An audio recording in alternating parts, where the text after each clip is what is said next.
We'll guide you through how to configure the Vercel Firewall to protect your applications effectively. If you find this helpful, consider subscribing and liking the video. First, open your browser and go to the Vercel dashboard by signing in at vercel.com. Once you're logged in, navigate to the project where you want to configure the firewall. Click on the project to open its details page. In the left-hand menu, locate and click on the Settings tab. Under the Settings, go to the Security section. Here, you'll find the Firewall option. Click on it to start configuring your firewall settings. Now, you'll see an option to add rules.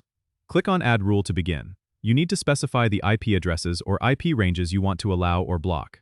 Enter the IP address in the designated field. You can also choose whether you want to allow or block these IPs. If, for example, you want to restrict access to only your internal team, you would enter their specific IP addresses and set the action to allow. Conversely, if you want to block certain IPs, you would select BLOK. After setting your rules, don't forget to click the Save Changes button to apply them. Vercel also allows you to set up rate limiting to prevent abuse. You might want to explore that option if you're expecting high traffic.